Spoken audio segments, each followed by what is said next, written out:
Welcome back to episode 163 of the Hockey Cards Gongshow podcast. My name is Josh. I'm here with Troy on the eve of the Minnesota State High School Girls Hockey Tournament.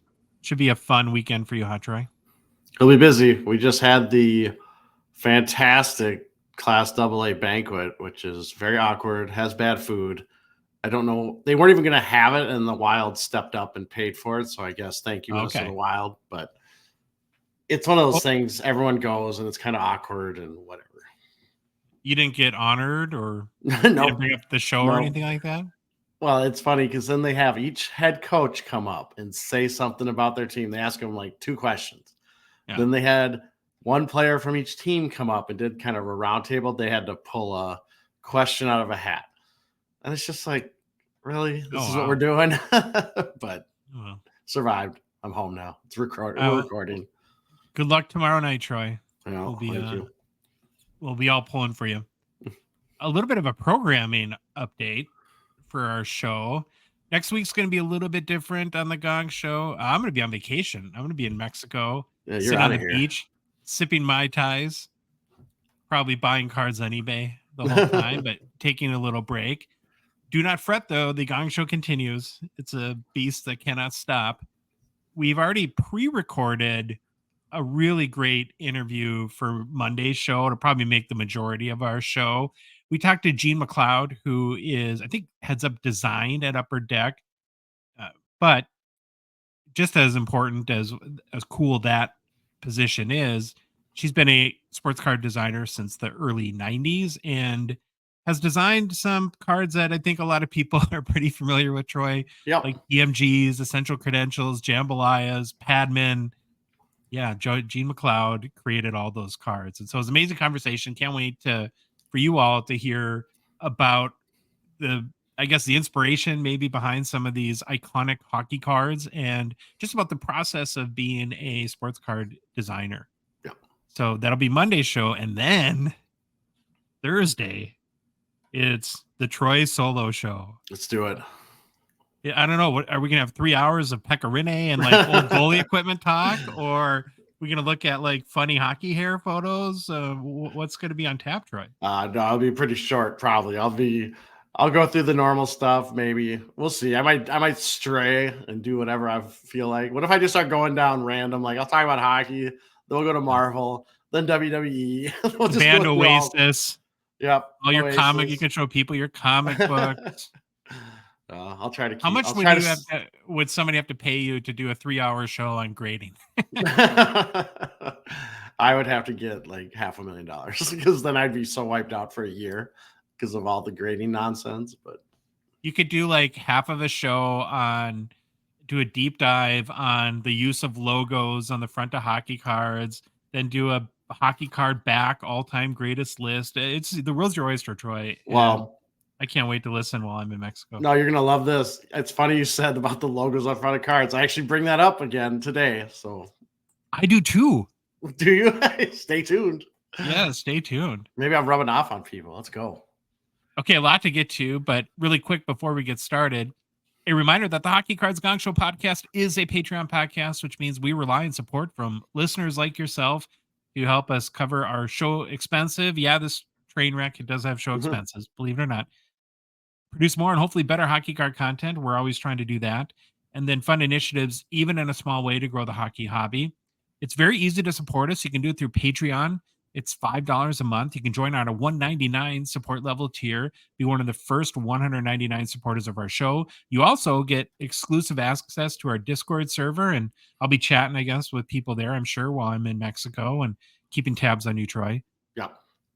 To support us, it's super easy. You can go to our website, hockeycardsgongshow.com, and there's a become a patron link at the top of the page. Or you can go to the Patreon website directly, patreon.com, and search for Hockey Cards Gong Show. We put a link in the show description for whatever podcast app you might be listening to us on right now, or in our YouTube description as well. And then finally, in our Instagram and TikTok profiles, there's a link there too.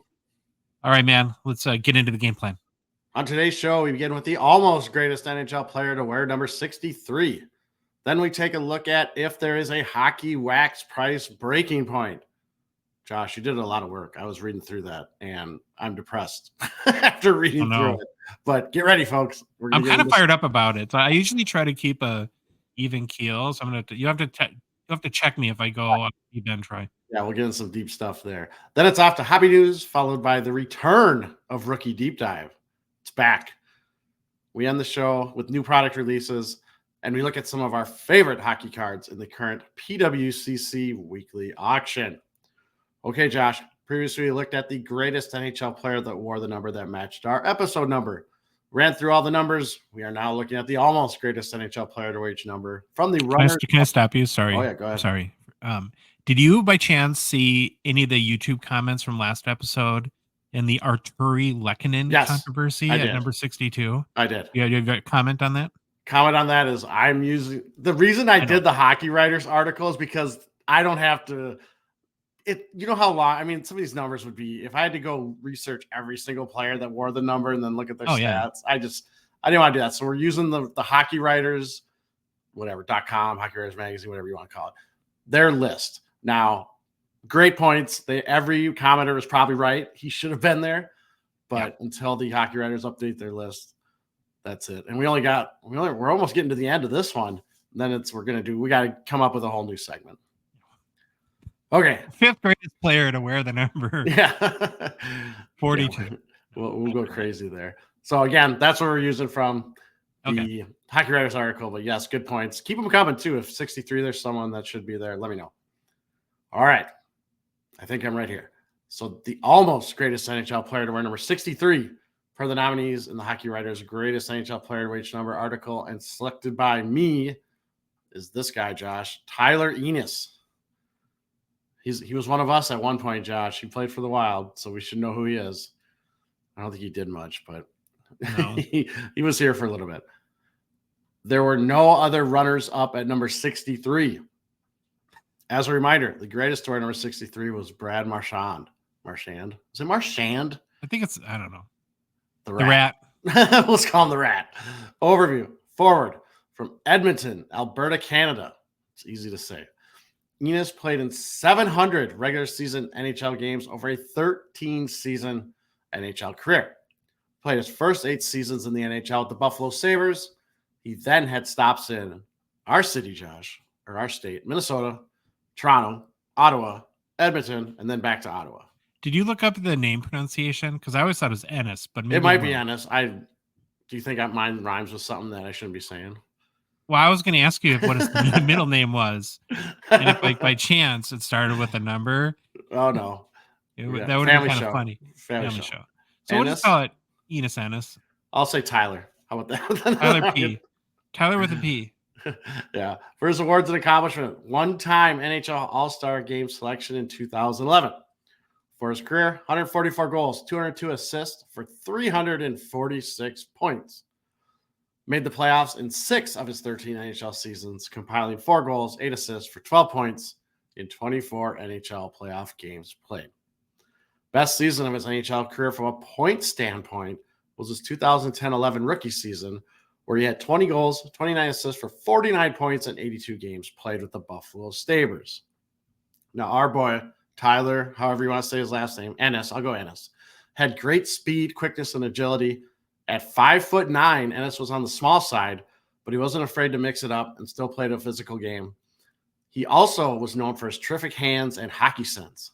However, our boy, Ennis, could never match his scoring success he had in the juniors, the AHL, or that he had early in his career with Buffalo.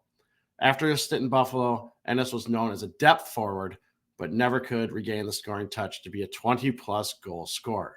And, of course, that's right when the Wild got him. They're like, come on over. Yeah. You're Jared Spurgeon's best friend. You grew up together, played together. You're going to be awesome. And it just didn't work out. I think we ended up buying him out, if I remember right. Can't remember if it was him or what we did with him. All right, Josh. Whoops, I forgot to put that. After going unsigned in the 2022-23 NHL season, Ennis went on to play 1 season for SC Bern in the Swiss League. He then played for Adler Mannheim of the Deutsche Eishockey League, but suffered a neck injury after playing 7 games. This neck injury led Ennis to announce his retirement just recently on January 17th, 2024. I did not know he was actually still playing there. what is the over-under of advertisements on a European hockey jersey / helmet / everything? Just please, NHL, don't go this way. I know we got the jersey and we got the helmet. Let's stop. Like one a piece. We don't need. If you're watching on YouTube, you can see it. And Looks awful, man. They've been doing this forever. And if you ever see the ice sheets are full of ads too. It's kind of crazy. But oh wow, getting their money. Okay, Josh. Fun, interesting facts. Not too many. Nicknames: Enzo or the Worm. Now, why do you think the Worm is that? Because I have a friend named Worm, and it has to do with the tequila bottle. Oh, really? I have no clue. I couldn't find why. Mm. All right, scored a goal in his NHL debut on November 27th, 2009 against the Philadelphia Flyers. And as mentioned previously, during his rookie season of 2010-11, Ennis had 20 goals, which made him the first Sabres rookie to score 20 goals since our boy Thomas Vanek did it in the 2005-06 season. His rookie season point total of 49 was the most by a Sabres player since Derek Plant had 56 points in 1993 and 94. Yes, I had to stretch the fun, interesting facts, but at least I got some there. Derek Plant's Minnesota guy, right? Yeah, I was reading the name. I'm like, I'm not going to say it because I might be wrong, but I'm pretty sure he is. Yeah. Okay, Josh, his rookie card. If you're watching on YouTube, it's up on the screen. It's a 2009 Upper Deck Young Guns number 453, PSA 10 pop of 15 with a gem rate of 68%.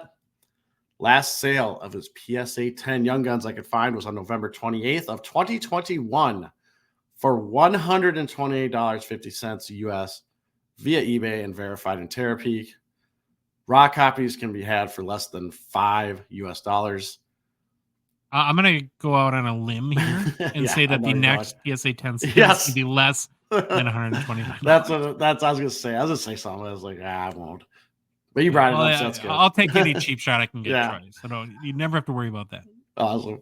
And then this card also, BGS 9.5 pop is 43 with a gem rate of 83%. Most recent sale of the BGS 9.5 was for $26.50 via eBay and verified in Terapeak on November 11th of 2023.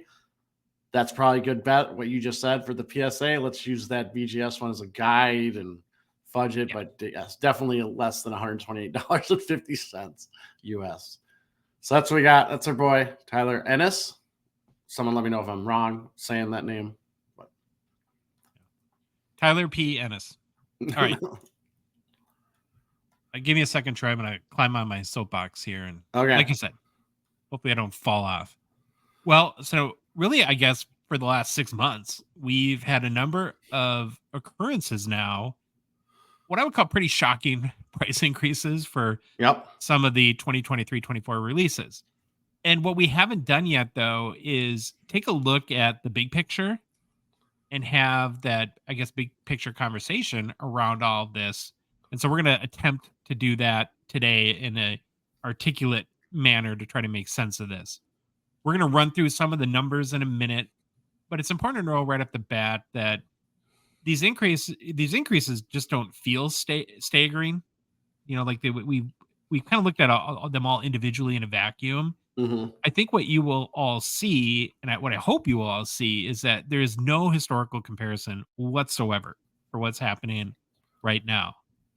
And I think we have to start, Troy, to consider not just the impact these prices will have on our wallets in the upcoming weeks, but based on the comments we're seeing, and we're starting, I think, to have a negative effect on what I'll call like the psyche of the hobby. This is really bumming people out.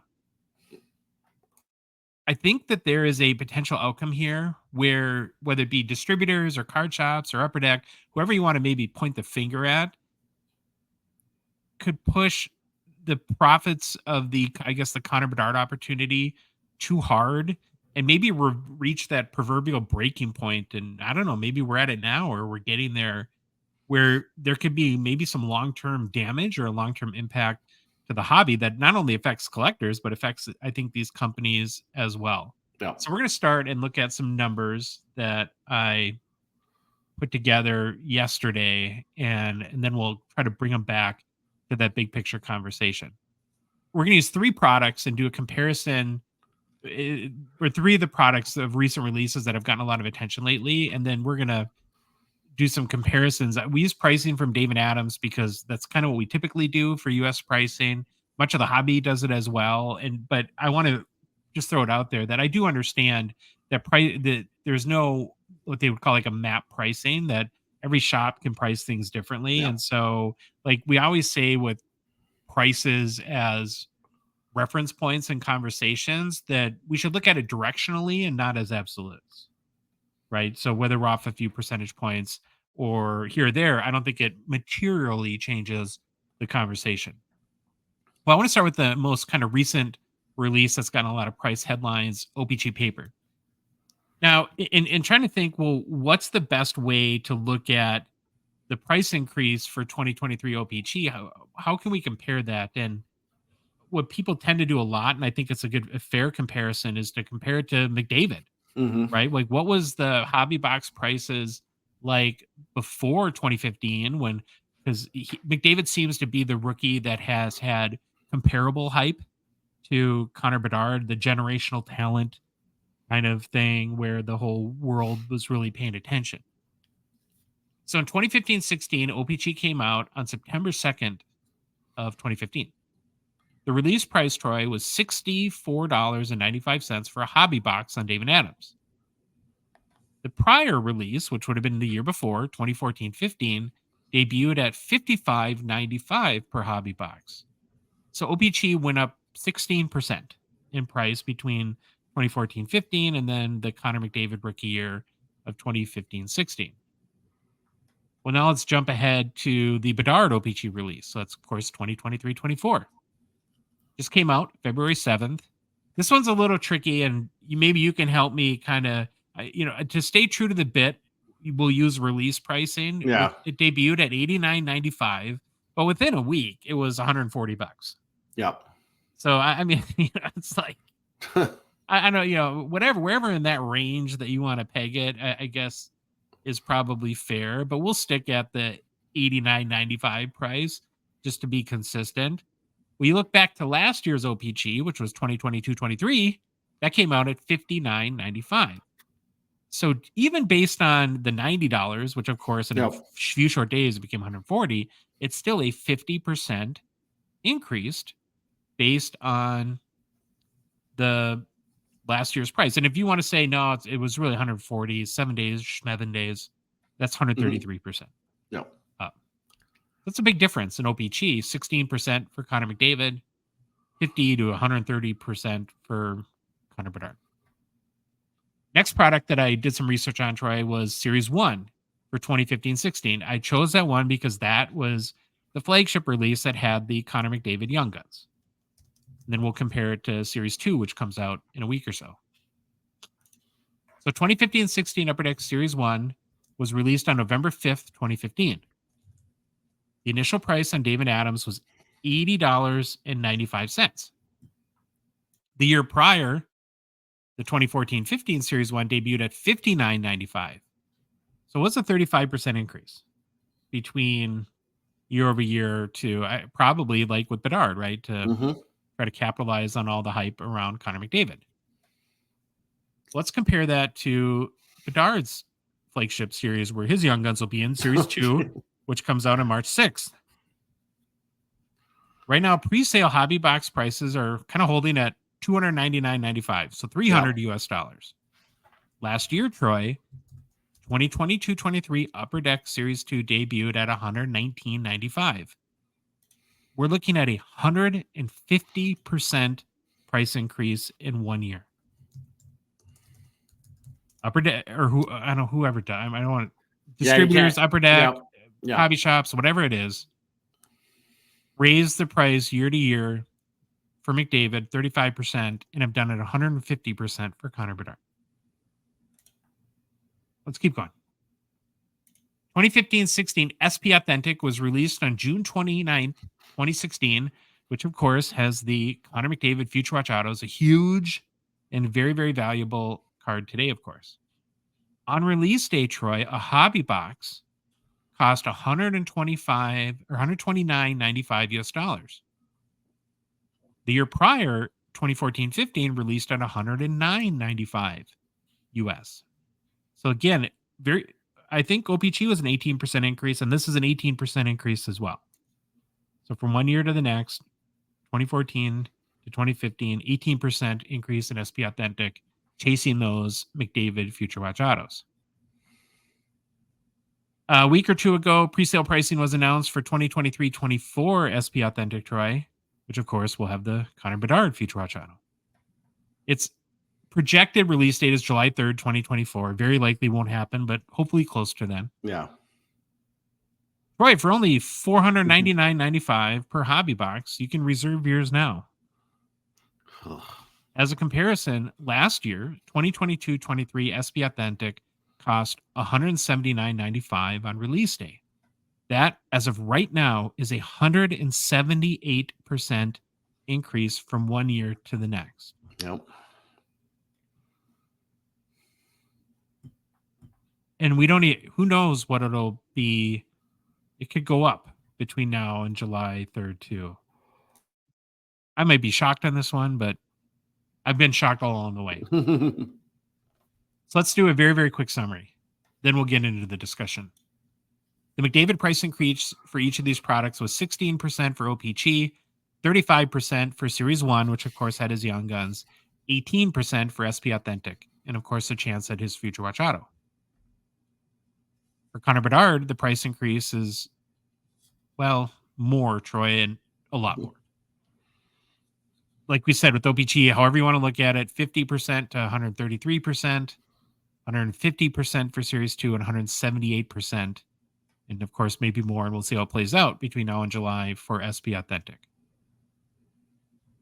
So 3 of the big Bedard releases, that's the numbers we have so far. And what I hope that does is gives us at least a sense of what's going on. Was that informative to you, Troy? Oh, yeah. I mean, I knew it was more. I just didn't know how much more. Kind of brings us back to our original question here. Like trying to figure out what does this all mean? What could be the lasting impact? Are we at a breaking point where this hurts the hobby from both the business and collecting standpoint? And I think given all the historical context, we can go back and look at, Troy. It's hard not to think that I'm going to call it the Bedardapalooza profiteering here happening right now is, I guess the nicest way I could put it is aggressive. Yeah, I'm going to say it's very aggressive, but here's the thing that still boggles my mind when David Adams, because they jumped it. Did they go to $129.95 first US? Yeah. And that lasted, what, 2 days? So they must have got demand. So they popped it up another $10 US. So what I'm seeing from everything is, yes, it's aggressive, but I don't think the demand is really slowing down. That's the crazy thing to me. I think that's a factor in this that we definitely need to consider. But I want to throw this out there first, though. Let's just say that there were roughly the same percentage price increases for the Bedard releases as there was McDavid. I don't think anyone would be batting an eye. You know, you had a 20, 30% price increase across the board. Nobody would love it, but I think most of us would get it. Yeah, it's Bedard. And, you know, I don't know. Do you think people would complain much if maybe percentages were a little bit more reasonable? No, they would they would understand. Yeah, and like you said, I really want to know what the markup is. I wish I knew what the cost to like the distributor was, or however you want to do it, and then what it's being marked up at the end by David Adams or a hobby shop. But I will say this: in our Discord, there's very anecdotal evidence, right? It's a group of people in our Discord, and we've seen a lot of stuff, especially when SP pricing came out. They're like, I'm out. Like, no way. And we've seen it for Series 2 and a little bit on OPG, but definitely more for Series 2 and SP Authentic, where it's like, I'm just going to go find the singles. I'm not even going to worry about hobby boxes because they're getting a little crazy. Well, when we're talking for most of these products, the ones we went through, like 100 to 200% price increase. And that's doubling and tripling box prices. Yep. It just seems very, very short-sighted to me. I would even argue, Troy, so getting back to your point from a minute ago, I would argue that even if everything sells out at these inflated prices for 2023-24, there could still be longer term or long-term negative impacts on the hobby. I think to the hockey world or hockey hobby, Upper Deck and almost any hobby business has been, well, they've been pumping this kid up for years now, right? They've done an excellent job of building excitement and anticipation for this kid. It's been off the charts. And while whether it's Upper Deck or distributors or David Adams, local card shops, or whatever combination of them that are attempting to capitalize now on this excitement and anticipation that's been created by what I feel that they're doing, Troy, is they're pushing the supply demand curve to max profits. Yeah. They're redlining it. And that comes with risks, right? They want to maximize that profit opportunity. And I think one of the kind of interesting vantage points for us in doing our show is we get the benefit of seeing a lot of feedback from people, which is awesome. And it gives us a pretty good sense of the pulse of the hobby. And like you just alluded to, we're seeing a lot of comments where people seem bummed out, or I feel like dejected is too strong a word. Is there something between bummed out and dejected that you can think of? No, not really. I just thought of another point, but I'm gonna let you keep going on this, and then I'll jump in. Yeah, I'll get you in a second here. I think that a big part of the hobby, who have been waiting for now 2 years or so to participate in this Bedard chase, they're frankly going to be priced out. Like you said, people, I'm out. And remember, why? I just want to go through the Series 2 math with everybody so everybody understands. There's 50 Young Guns on the Series 2 checklist. For $300, you're going to get 6 base Young Guns. That means, Troy, on average, a Connor Bedard base Young Guns will be in 1 in every 8 1/3 hobby boxes. How do you know that? Well, because there's 50 Young Guns, there's 6 in a box, so 50 divided by 6 is 8.33. 8.33 Series 2 hobby boxes will cost you $2,500 US on the dot. Yep. So what that means is, on average, as a collector, if you're considering getting into the Series 2 game, you really want to pull a Connor Bedard, who wouldn't? I do too. Yeah. I'm sure you would too, Troy. Then you should expect to spend $2,500 on flagship hobby boxes to get 1 Connor Bedard base Young Gun. And if that's a card that you really want, maybe wait. I think if you wait 3 months, I can't say I promise, but what's the closest word to promise? Like 99.9%, I can almost guarantee you can buy one for less than $2,500. Raw. And to me, Troy, it's crazy. And is it fair to say financially stupid to spend $2,500 on 8 flagship hobby boxes? Unless you're hoping you can gem one of them, or gem the one you get. Yeah, I mean, hope in one hand and blank in the other, and see what you get. And I get it too, right? People say, well, there's other cards that have value, of course. Yeah. And what if you hit one of the big parallels? Well, of course, but that's go to a bar that has go to a bar that has a full pull tab box, and of course, one person can pull out the $500 winner, but those are very, very few and far between. I'll contend, Troy, that the vast majority of people, and probably including us, because we're degenerates, are going to get killed on these boxes. And here's what I think, to illustrate even further and beat a dead horse here.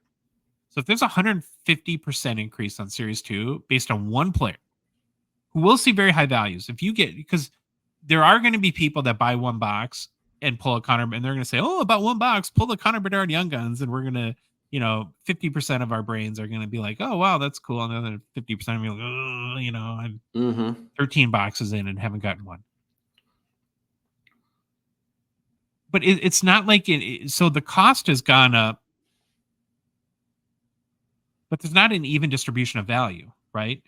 Because while we're seeing it with OPG, this is an awesome rookie class. Yeah. You have the Bedard retro black board as an OPG, selling for $900 and Leo Carlsson and Adam Fantilli for $50-$60. Yeah. So what happens if you spend $300 on a flagship hobby box and you get a Leo Carlsson Young Gun, a couple other kind of like really nice hits, and it's worth $72 total? Yep. It's like you have to, I don't know, like 1 in 8 point. What percentage is that? That's like what, 16% maybe, something like that. Something like that. You have like a 16% chance of hitting Bedard Young Guns and basically making your money back on a box, unless you hit a lottery ticket. Yeah. Which you hit the 101 outburst, you're going to make a ton of money, and in that case, it'll be the best $300 you ever spent. Yeah, So you're going to be laughing all the way to the bank. Well, what's your point? No, I was going to say, I don't know how big this is, but we've definitely heard like people that aren't hockey now getting into hockey because of Bedard. And I'm wondering if they drive some of this demand too, because they look at the pricing and compared to basketball, football, this ain't bad. I mean, I know it's a huge increase from a hockey collector side, but you see the markups on Panini Prism football. I know I brought this up 1,000 times. It's like, it's way more. It's like 400, 500%. And I'm wondering if, I don't know how many of these new collectors or new people to hockey, I shouldn't say new collectors, but new people to hockey are getting in, and they look at the pricing and be like, oh, that's pretty, I don't care. That looks pretty reasonable to me. It looks pretty cheap. And trying to get in on this whole Bedard chase. Yeah. I think that goes back to, though, the historical ROI of that product. Yeah. And I don't know if there's anything that supports, well, there's no there's no context. Yeah. Like I said before, what's happening right now has never happened before. So I guess we'll just have to see. And I want to get back to like the big picture a little bit. And my fear is that these massive increases, Troy, are too short-sighted, and they're going to hurt the hobby, not just collectors, but I think they're going to hurt the hobby businesses too. They already have. We had the whole, I don't know if you read ahead on this part, but we had that whole Klaus and Chara kerfuffle a couple months ago, where they did pre-orders. I did see this. Yes. And everyone who ordered their Series 2 boxes from them at the time was like 160 Canadian, so very reasonably priced.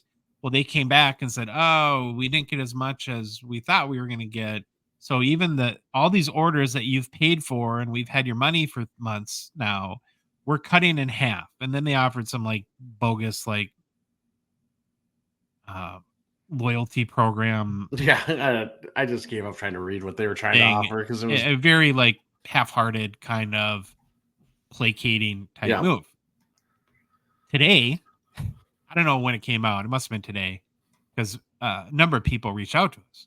Well, Klaus and Chara sent an email back to these people that had their pre-orders cut. And guess what, Troy?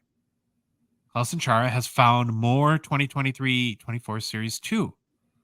And they did offer an apology and for the stress before. But then they offered an incredible deal, Troy. For these folks who had their $160 Canadian orders that they had paid for cut in half, they can buy those boxes back for an incredible deal of $299 Canadian dollars. Does Klaus and Chara hate their customers? Are they tone deaf? Are they so short-sighted that they can't see the forest through the trees? It's so... I'm sure they paid more than $160 for these boxes, but guess what? You're a business. You're not a business that, I don't know if they're making millions of dollars. I don't know if they're making a few $100,000, but if you had 600 people order hobby boxes that you cut, and now you have to sell it at a loss of $50 a box, well, guess what? You bite the bullet.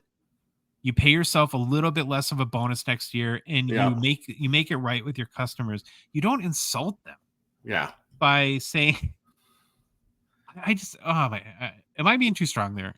No, it's unfair. I don't want to be unfair either, but the more I look at this and read this situation, it sounds like they don't care.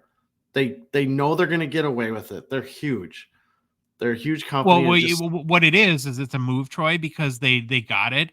Yeah. They're going to put it out for whatever the equivalency Canadian, $450 Canadian. And they're like, oh, all these people that feel Yep. Whatever that negative response before are going to go apoplectic. So we got to, placate them. And it's like, I get that card shops are trying to make the most of this, and they're businesses, you have a business to make profits, and that's the point of it. But what I feel like, and it's not just them, a lot of times companies lose sight of this. The most valuable thing you have is not the Series 2 flagship boxes that you can sell at a big profit. It's your customers. Yeah. Because when there is no Connor Bedard next year or the year after, and you need to sell products, you need those people then too. You have to look long term. Yeah. And again, I don't want to like focus too much on one company, but it's the whole thing. Whether it's wherever wherever you want to point the finger, whether it's Upper Deck or distributors or your local card shop or Dave and Adams or where was the mix up? I don't know where the mix up was or where the pre-order allocation cut came from, but where I would challenge Upper Deck a little bit on this too is that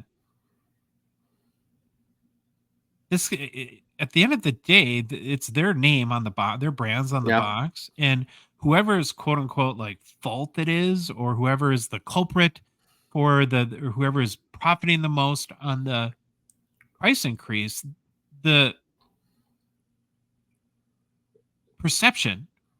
negative perception is going to fall back on their brand. This goes back.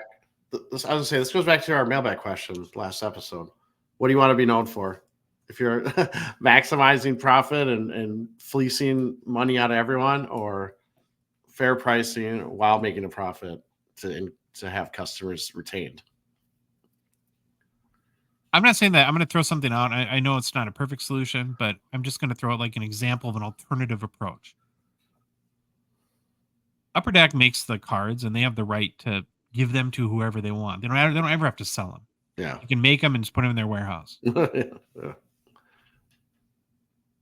With something along the lines of them putting an edict out there, like what Sony does with their TVs, or lots and lots of other Apple does with their products, right? To say, listen, we're selling it to you for $100 a box. You can sell it for $145.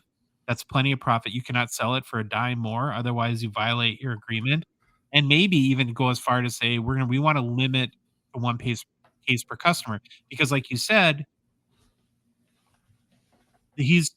what we've talked about is that Bedard is a transcendent talent. He transcends outside of hockey. He has the ability to drive more people into the sport.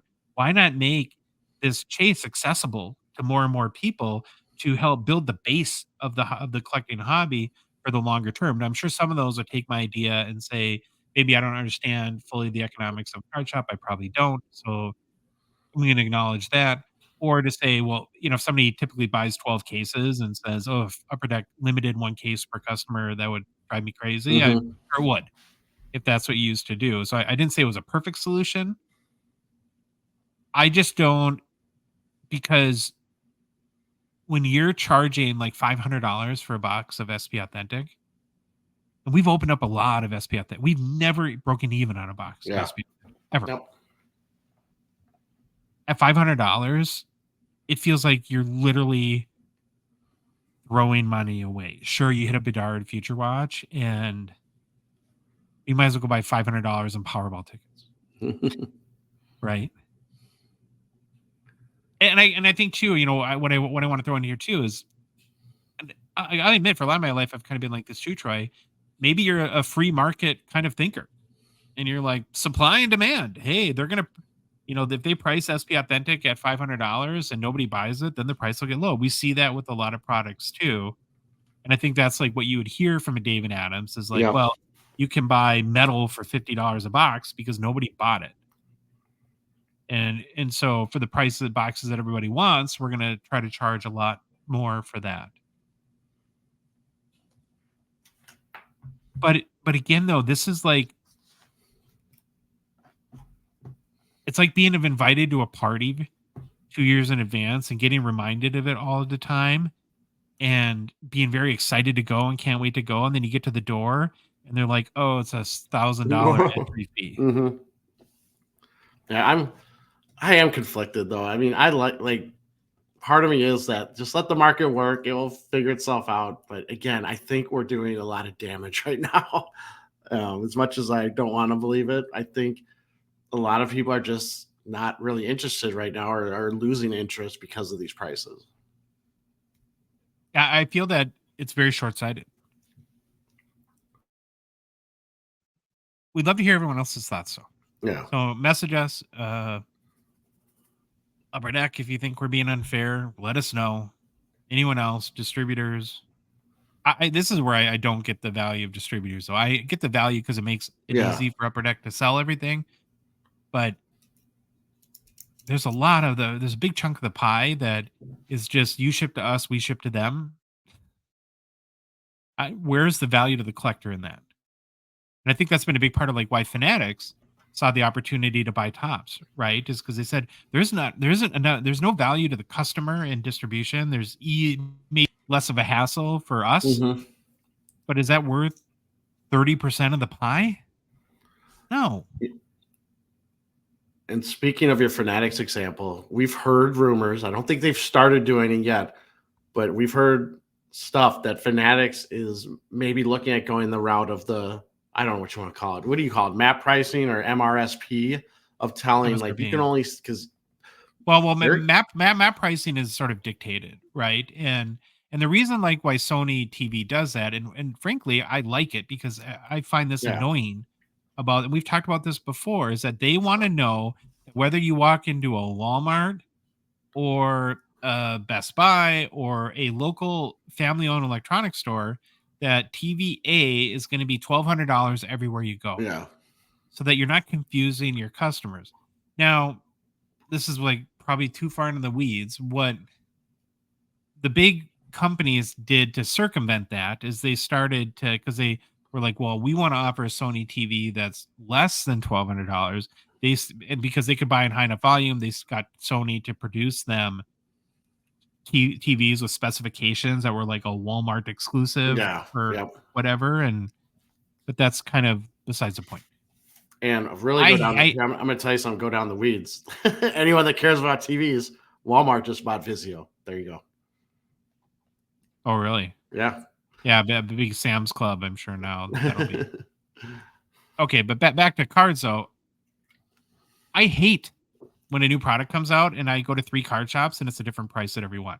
That is not a good. So you hate that? I kind of dig that, because what's my favorite thing ever at the expo? Running around to every table to find who's got the cheapest. Well, but if they're all there, but we're in the Twin Cities. It's a 20-minute drive to card shop. We can call. People are just gonna say call them. Don't drive there. I use phones. Well, I hope we at least gave you something to think about.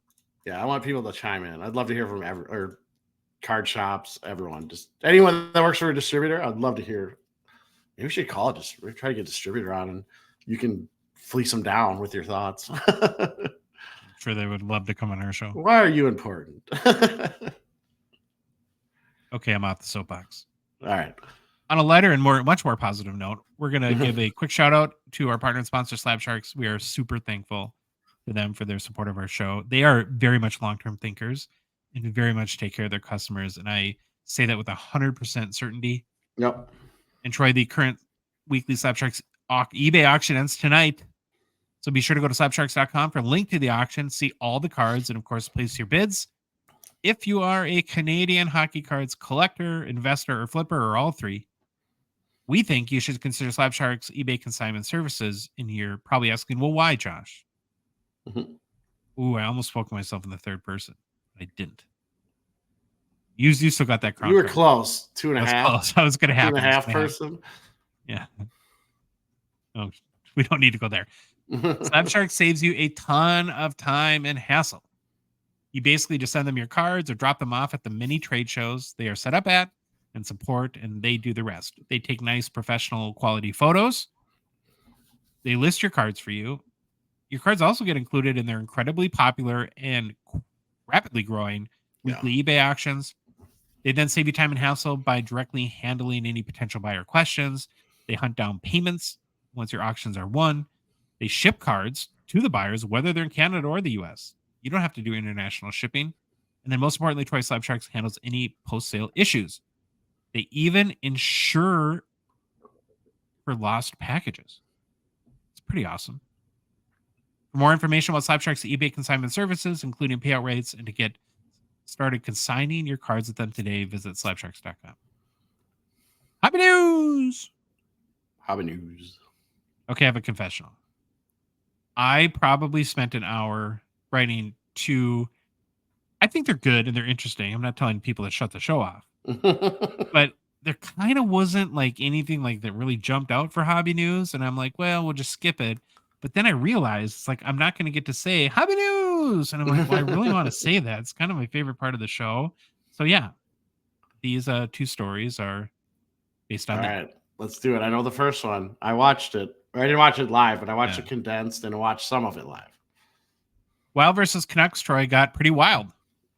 Wow. Oh, hold on, button bar.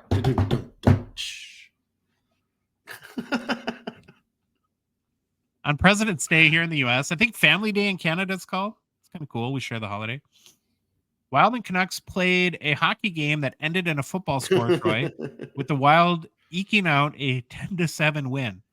Not a great day to be a goalie, huh? No, that was not good. In fact, Troy, Vancouver scored on their first two shots of the game. Now, the big kind of headline from the game, there were 3 hat tricks. 2 by Wild players, Kirill Kaprizov and Joel Eriksson-Ek. Both players had 3 assists as well. 6 points each for Kaprizov and Eriksson-Ek. JT Miller from the Canucks also recorded a hat trick. In all, the Wild scored 7 goals in the third period. The 10 goals total is a Minnesota Wild record for most goals in a game.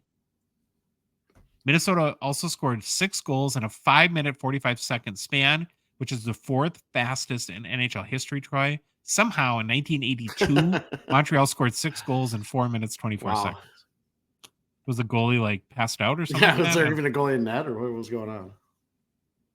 Kaprizov and Eriksson-Ek both tied Marian Gaborik for most points in a single game for the Minnesota Wild with 6. Oh. Casey DeSmith got the start in net for Vancouver and let in just 8 goals on 25 shots. That's a .68 save percentage. The Gus Bus brought the struggle bus, Troy, for the Wild, letting in 5 goals on 16 shots before being relieved by Marc-Andre Fleury. Who did much better. That's the thing. There were 17 goals and not a lot of shots. I think we already got the struggle bus figured out for next episode. We're just going to put the goalies in this game on there. Yeah, okay, I'm adding it up right now. So 25 plus 12, 37 plus 8, 40, 17 goals on 45 shots total for both teams. That's brutal. Kaprizov, Troy, now has 12 points in his last 5 games. I think you know where this is going, buddy.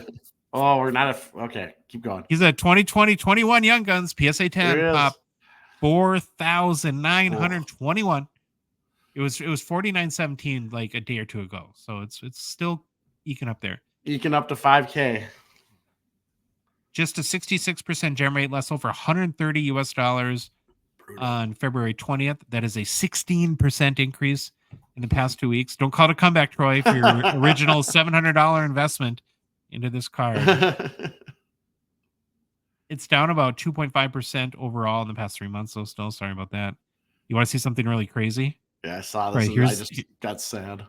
Here's the all-time value graph from Card Ladder on the Kaprizov Young Guns PSA 10. Now, not everyone watches the show, Troy, so you need to explain to the podcast listeners what this chart looks like. I'll turn it over to you. Yeah, I feel like I'm right where I don't know if you can see my mouse if it's not big enough. I'll zoom in for my peeps. I feel I bought it right here. That's about the $700 range. And we can see after I bought it, like literally the day after I bought it, we are on a steady decline. And it looks like it's a race to zero, but it's at what'd you say, 130? Yeah.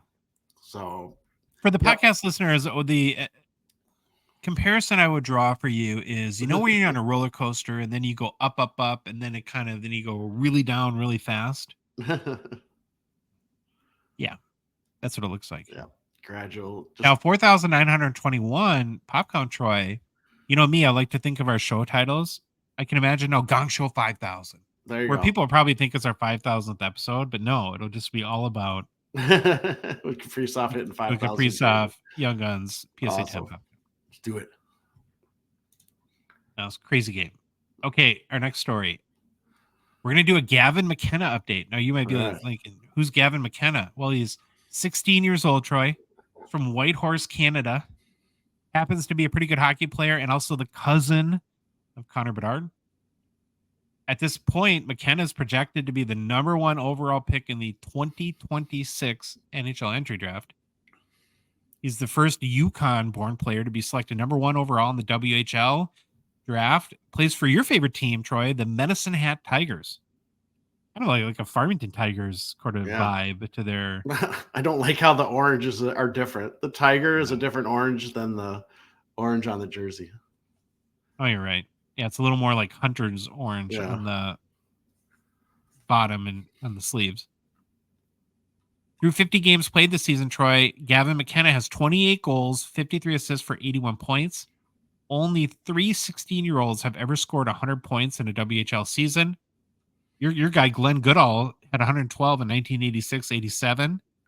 Dale Yarmichuk had 107 points in 1980-81. And Connor Bedard had 100 points in 2021-22.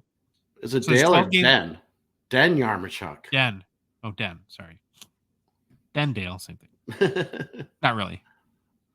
There's 12 games left in the Medicine Hat Tigers season this year, Troy.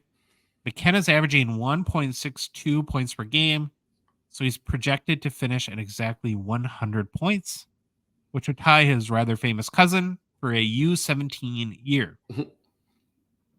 Now, upon this news, Troy, David Adams put up presale pricing for 2026-27 Upper Deck Series 2 at $12,347 US per hobby box. But hurry up, Troy. It's almost sold out, and you got to get it before it's... Did you get the email already? Yeah. That's a joke. So now, Troy, the presumptive favorites for number 1 overall picks in the next few NHL drafts are Macklin Celebrini from Boston University in 2024. So I do have to apologize here. I think I made a transgression, and the error of my ways was very, very astutely pointed out. I said he was a Boston College guy, and a listener pointed out to me that's like saying Brock Faber went to Wisconsin. So I threw up and then immediately and then apologized. I thought we caught that last show. I think I did it again. Because I looked it up. I was like, no, he's Boston. So we have Macklin Celebrini expect to be number 1 this summer. Then last show we talked about Michael Misa 2025. And then now Gavin McKenna in 2026. Stay tuned for our next show, Troy, when we break down the 4-year-old from Saskatchewan, turning Scout's heads. Hold on. Here's a picture of the 4-year-old. We got him. We found him. You want to break it down, Troy? Wearing a Tim Hortons jersey. He's got a little bit to go here. Holding the stick. Completely wrong. Looks like he's an old man using a walker he looks like almost like a stick blind, right? You're putting out in front of you to make sure you don't hit anything. But a lot of room to grow. I had to throw that in there because it does feel ridiculous, like pumping a 16-year-old. Lot of room to grow though for this kid because he's only 4. Like we like to say, still young. He's got the drive. Yeah, he's got the drive. And his parents are willing to spend any amount of money to get him to the NHL try. That's the most important thing. His dad's already screaming at you. Can't see it. I'm sorry, the picture. You can't see his dad screaming at him to try harder. Yeah. Skate harder. From one young talent to another, we're going to move to Rookie Deep Dive. Finally back. A couple weeks ahead of Troy, the 2023-24 Series 2 release. It was fun to look at some vets for the last couple weeks, but I'm excited to dig into more of the new rookie class, see if we can find guys that could potentially pay for those very pricey Series 2 hobby boxes that we've talked about. Hold on. We got to address our YouTube viewers. Now, this picture is fantastic, but what's he reading? Is he reading a price guide or what's he got here? It's an AI image creator. Look at it gets a little off the rails at times. Oh, it's awesome, but it's like, what is this? What's he reading? A magazine on the rookie cards or what? It's just... Yeah, he's doing research. All right. It's a deep dive. All right. First thing we got to do, like we always do, is we got to do a recap list of everything. We've covered a lot of the 2023-24 rookies to this point. Not going to Matthew Nyes, Luke Hughes, Devin Levi, Matthew Coronado, Dustin Hungry Like the Wolf, Ridley Gregg, Marco Rossi, Matthew Patois, Pavel Minchukov, Brant Clark, our guy Brock Favor, Luke Evangelista, Joseph Wool, and then Bobby Brink. Boy, that aged like milk, baby. Aged like milk. Notice the rookie deep dive went away. He's from Minnetonka, so I'm a Bobby Brink Bobo, but he has been struggling. I don't know how he's doing in the AHL, but yeah, hopefully better. Well, as we do each week, we come up with 4 candidates, do an Instagram poll, and you guys pick who is selected to be the rookie deep dive for that week. This week's candidates, Troy, that were presented for your vote in an Instagram poll were Leo Carlsson, Kevin Korchinski of the Chicago Blackhawks, Ty Cartai, I think, from Seattle, and then Bedsy, Connor Bedard. Is this the upset of the century? I was thinking about this. I don't think it is, because I think you put all the stuff we've talked about Connor Bedard, we've probably already done a deep dive. I would vote you remove him from the list. I wasn't going to put him in, but I wanted to see if somebody could beat him. Yeah. I actually wanted to see if this would happen. There you go. You got your answer. It did happen with 46%. It wasn't even close. 46% of the vote. Leo Carlsson takes this week's rookie deep dive poll, followed by Bedard at 32%. Ty Cartai at, I think his name, 13%, and then Kevin Korchinski at 9%. Just people are probably tired of listening to us talk about Bedard every show. It's a rare L for Connor Bedard. Yeah. Doesn't happen often. Yeah, like you said, maybe everyone knew about him, but I think it's a good thing. So we're going to dig in and learn some more about young Leo Carlsson, who's 19 years old, originally from Karlstad, Sweden. Wow, it's like, I'm sure I pronounced it wrong, but it seems like it's easy to say. So we're going to go with Karlstad. Yeah, we've had that before. A lot of you, or I think we've had other NHL guys from there. Hockey hotbed, you think? Maybe. I wonder if it's out. I wonder where it is. I have not been there, for anyone that wanted to know. It's a first. Usually you've been there and you played hockey. Okay. He's a big kid, Troy. 6'3", 191 pounds.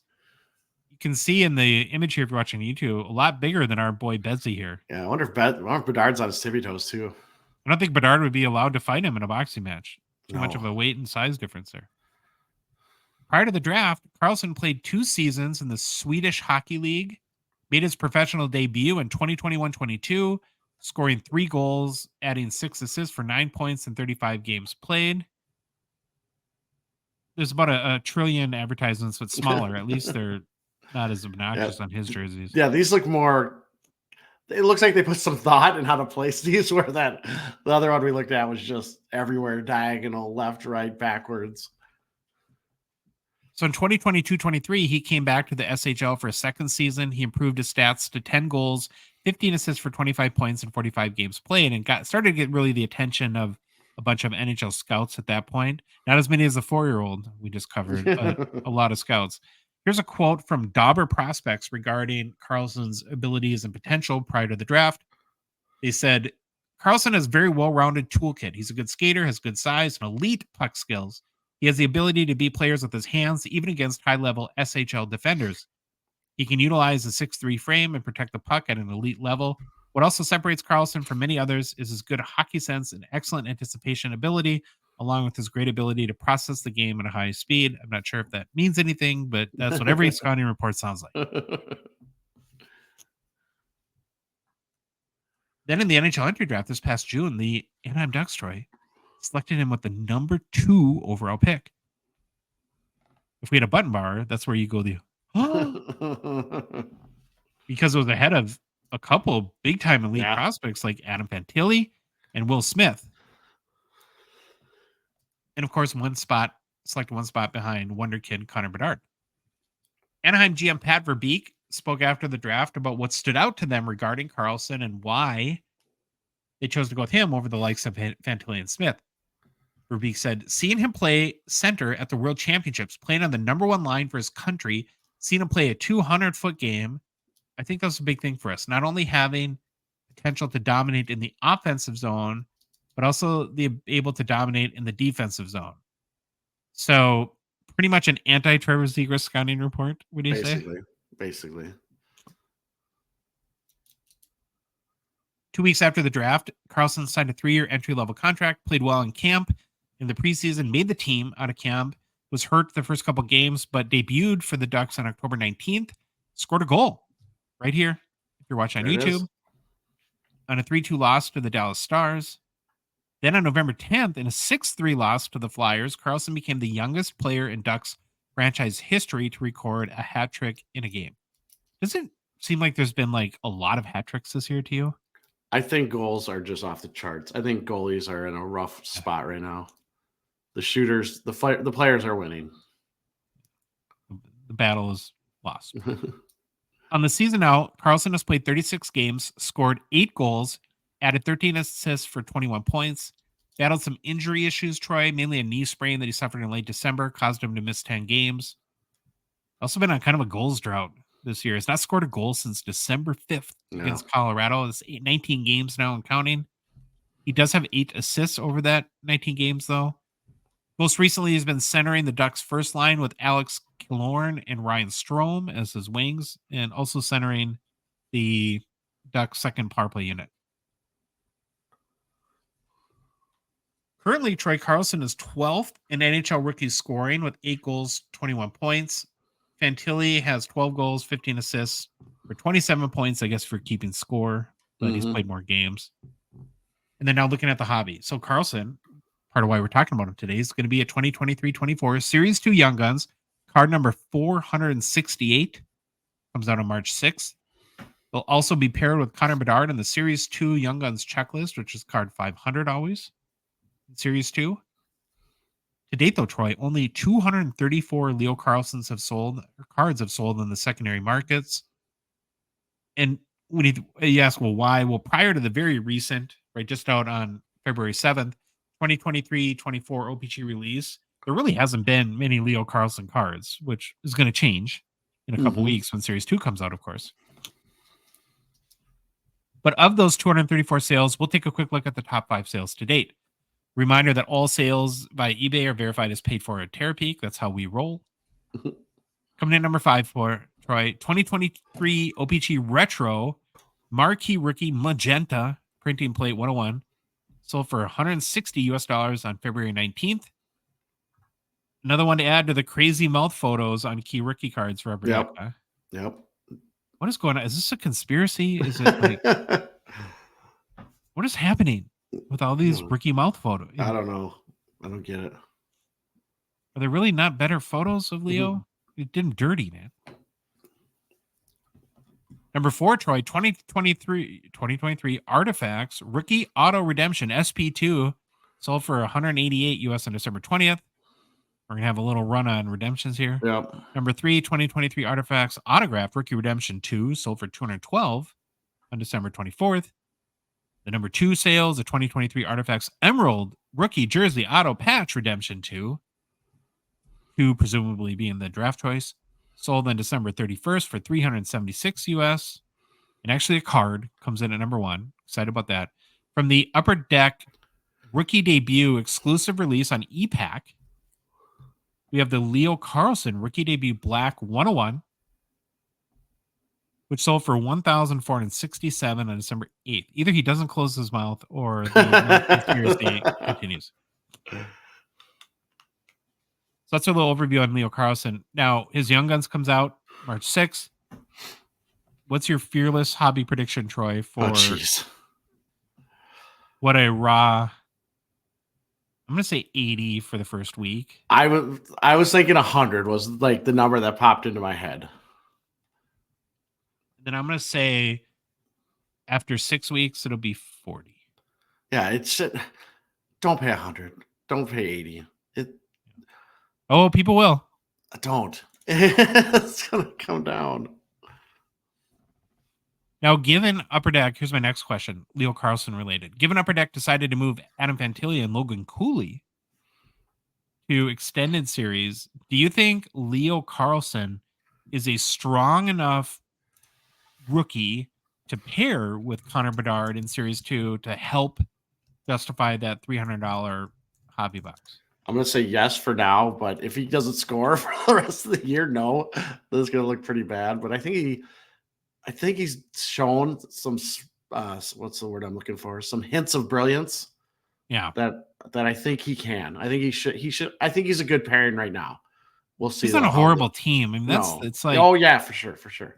And even a Bedard, all these guys, right? You don't get to be a top 5 pick if you're on the Stanley Cup champion, right? We know that. So you could probably say this about all these guys, Fantilli or Bedard or Carlsson, but if he had better players around him, how much better would he be doing too? Yeah. But yeah, everything has been pretty positive that you hear out of Anaheim. We're going to switch over to new product releases. Clear cut. Remember that, Troy? That was a thing like a week ago. Yeah, I remember clear cut. Doesn't seem like it came out a month ago. It was like 7 days. I know. That's how fast this whole thing is moving. How have we looked at hobby box pricing of this? Has it went down at all? I don't think so yet. No. I'll look and see. One of the new ones just went down though. Credentials is already down. I saw, which isn't shocking.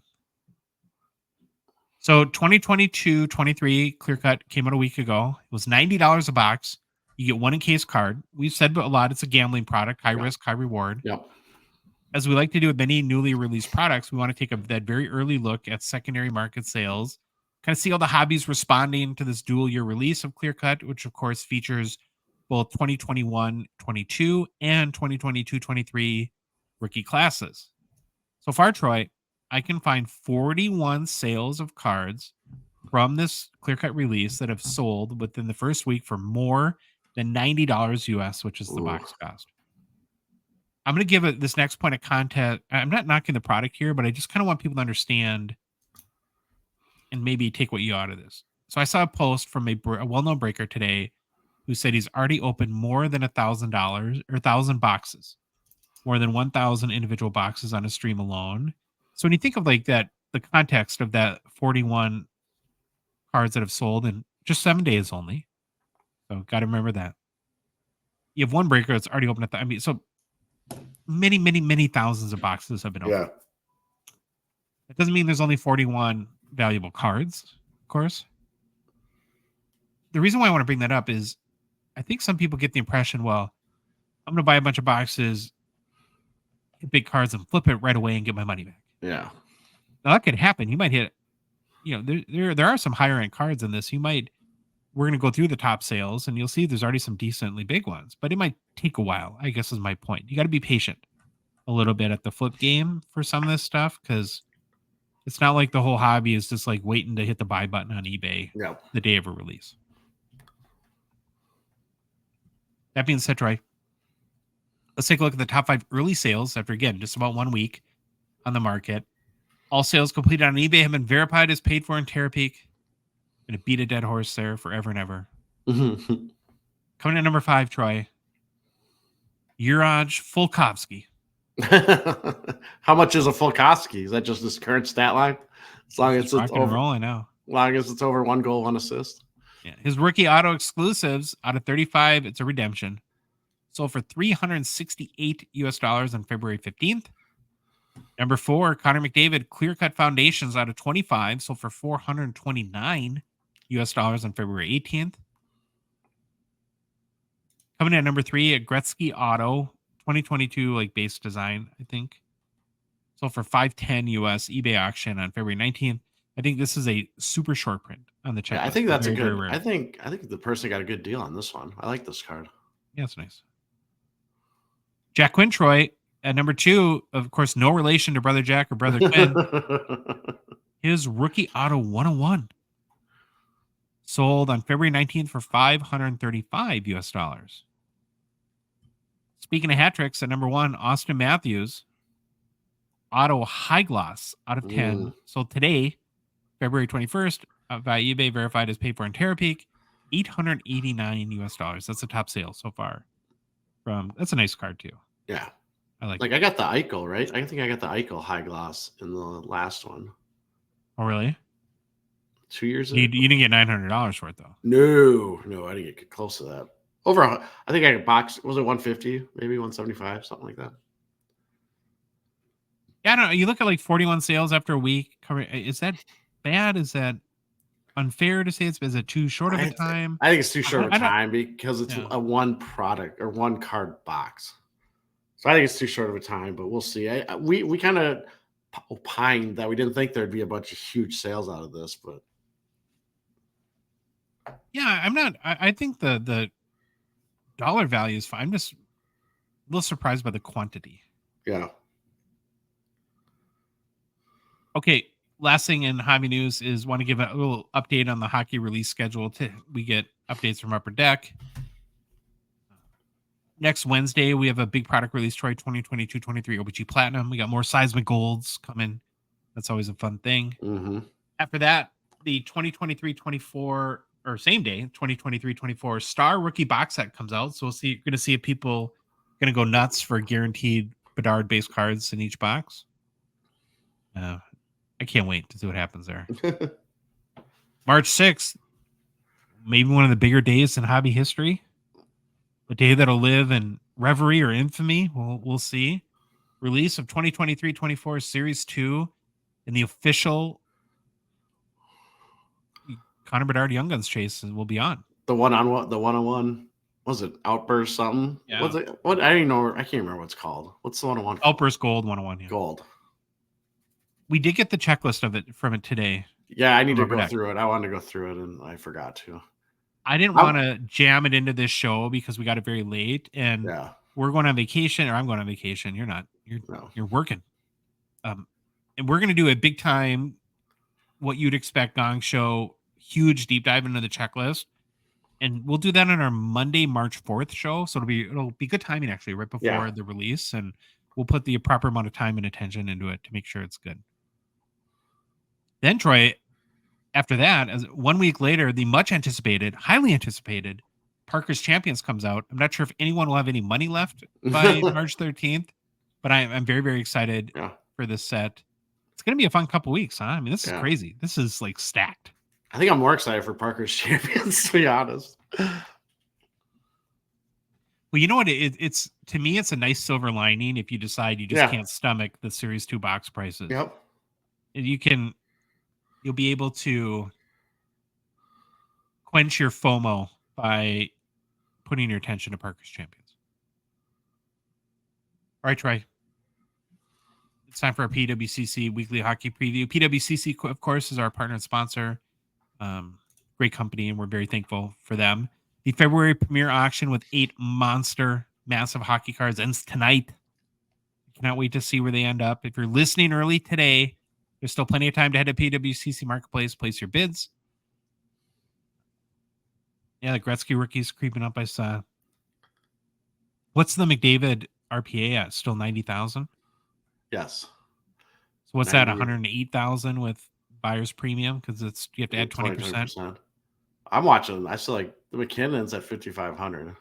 Isn't that just seems criminally low? I know. I just keep watching that one because it's such. You're gonna break out the old credit card, Troy, and you're gonna swipe your black Amex and take that card down.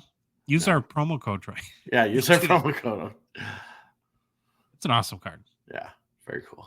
I do like that a lot. Our speed though is more the weekly auction. We're on weekly auction 110. There's 370 hockey cards live in the auction as well. You and I have combed through it card by card, carefully considered. We made very difficult choices, Troy, to pick out our favorite vintage and modern cards to highlight today.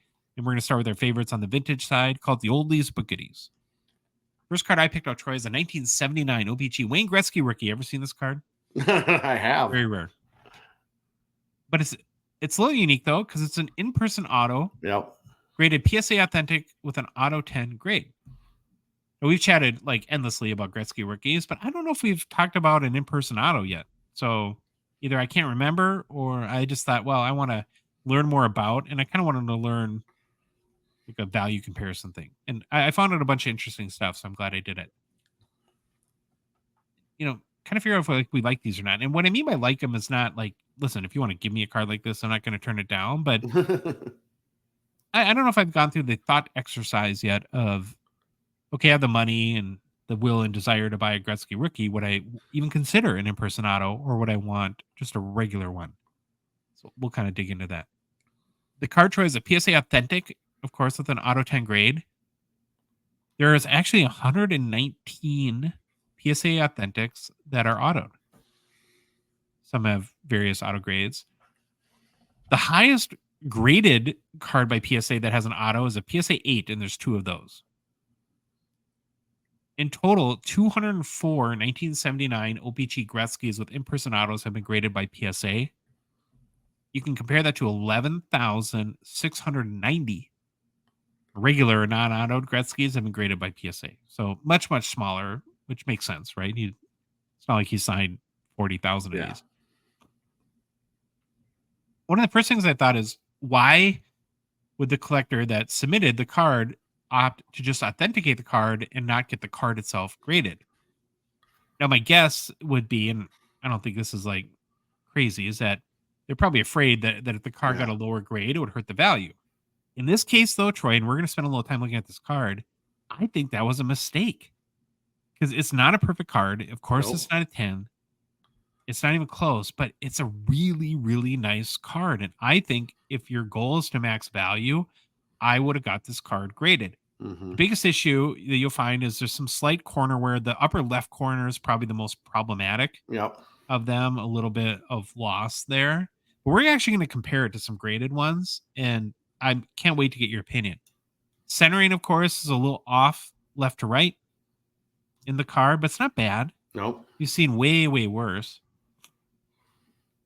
Nicest part of this card, though, to me, is the surface and registration. Yep.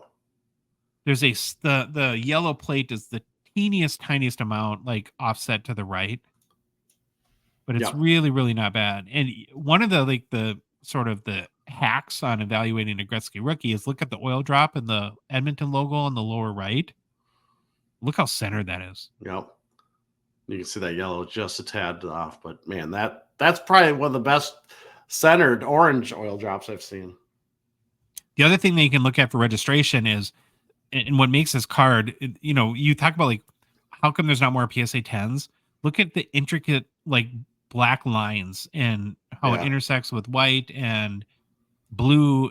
They're dead on for all of them. Like I said, I would have had this card graded, and here's why. We're going to start to go through now. There's been 5 sales of a 1979 OPG Gretzky rookie auto PSA Authentic. The last and highest sale to date was on November 5th in the PWCC Weekly, Troy, for $4,080. And in my opinion, the card condition is nowhere even close to as nice as the card. This one? Sorry, I've got my No, pictures. That's a PSA 5. It's the one before. Okay, this one. Okay, sorry. So that's sold for $4,080. Now you have to look at it and compare it to the card that we were just looking at. Oh, I already can tell you the other one's better. Look at this thing. This thing's been it's like chewed on by a kid. Yeah, $4,000. Not a bad sale, right? Yeah. Now the next one is a PSA 5. This one, Troy, sold for $5,441 January 3rd, so just a month ago or so ago. Now, we're not grading experts, and you can't. I have no idea if you bought this PSA Authentic and sent it in to get graded, what would it get? In my novice opinion, the one in this week's auction is nicer than this PSA. Yes, I agree. And so that represents like a $1,400 difference. So this one sold for $14,000 or $1,400 more than the PSA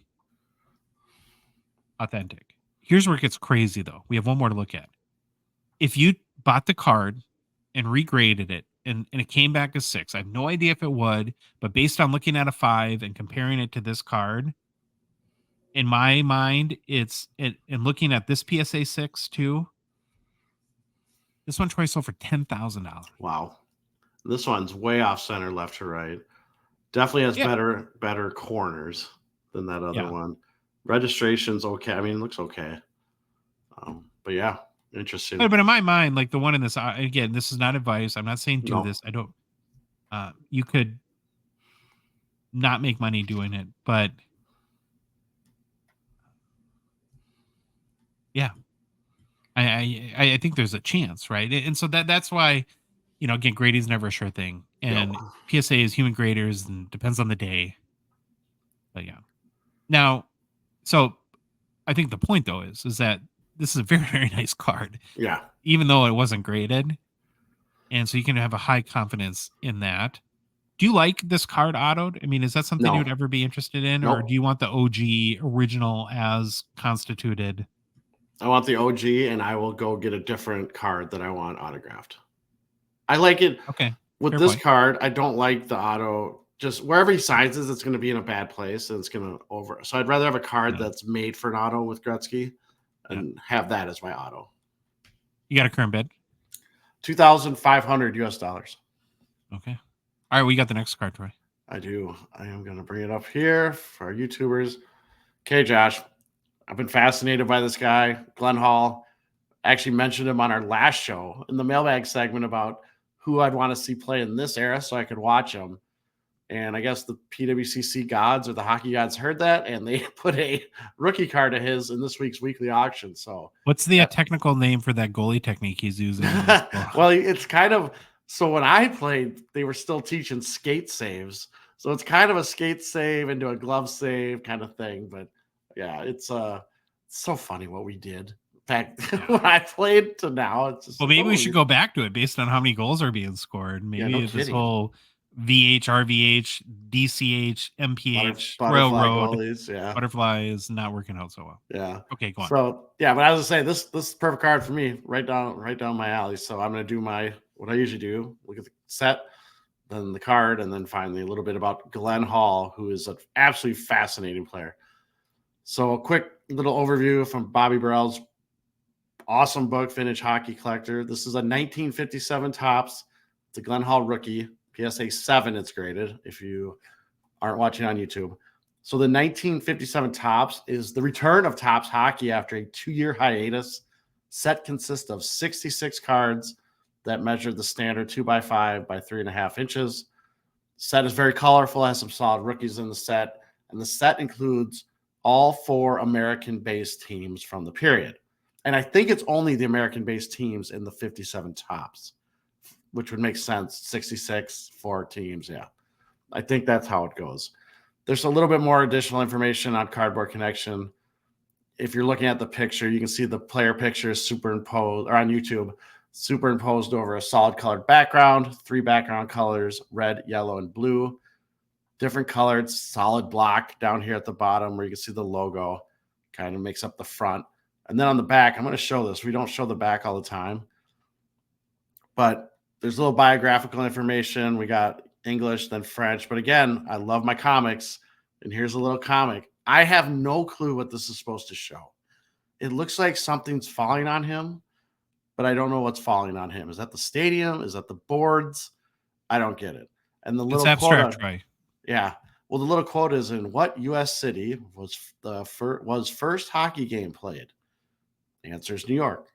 Okay. I still don't know what that means to the picture, but again, I'm a huge fan of little comics. I wish they'd bring those back. I love them. Do you think PSA should grade little comics on the back of cards? just the grade the comic? Yeah, no kidding. Key rookies in the set: Glenn Hall, obviously. Johnny, oh God, Busek, yeah. I said Bisek once, and that got stuck in my head. Norm Ullman and Pierre Pilote. Yeah, whatever. I'll never get it right. Okay, let's look at the card, Josh. PSA 7. Now, one thing I know a lot of people are, I shouldn't say a lot, but people have brought it up. It's in an old PSA slab. It's not a new one. It's an older one. Picture on the front, Josh, looks super clean. Really nice color. You know, a lot of times you see these like print imperfections. Man, I don't see a lot on this one. This one looks really, really nice on the front.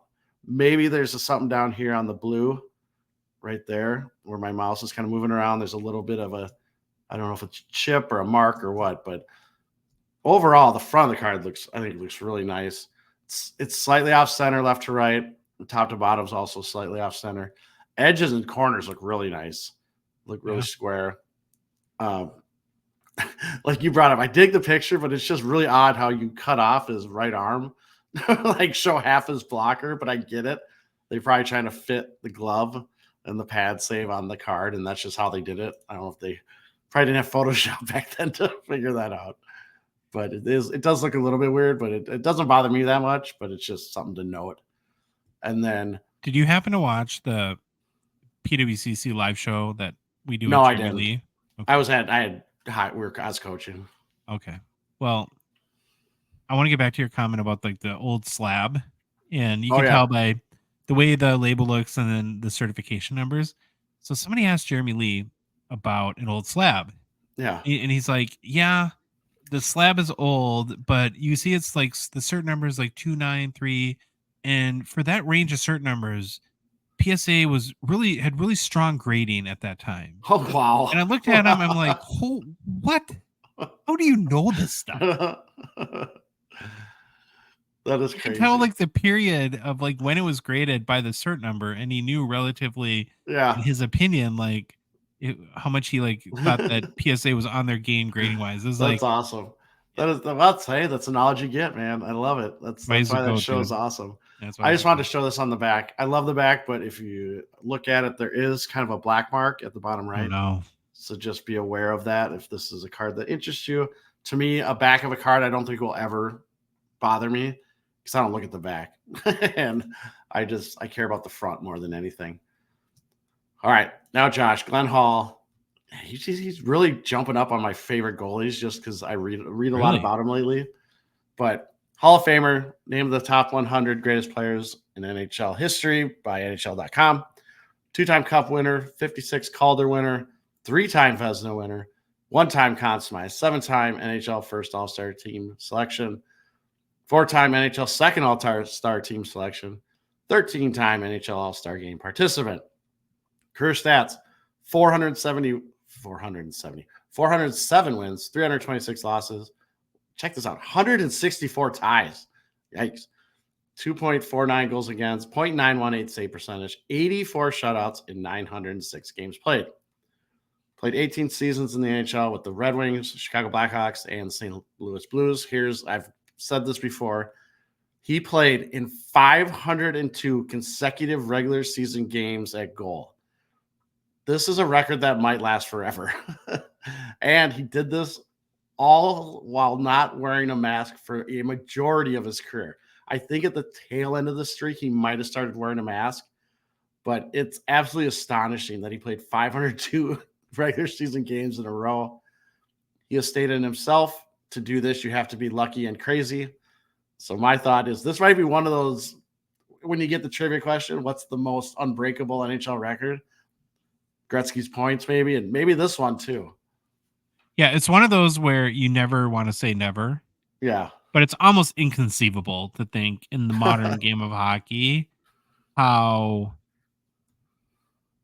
that would be possible, because goalies, he had to have played like very injured a lot. Yeah. Oh, and I'm because sure. of the money they make and trying to project your longevity and just how much, well, frankly, smarter we are about like things like concussions and injuries, stuff like that. Yeah, there's just like no way that again, never say never, but no way. So that wasn't even my fun fact. Here's my fun fact from NHL.com. Okay. Hall broke into the NHL sort of with Detroit in 1952. When he was called up from the minors during the playoffs, he did not play.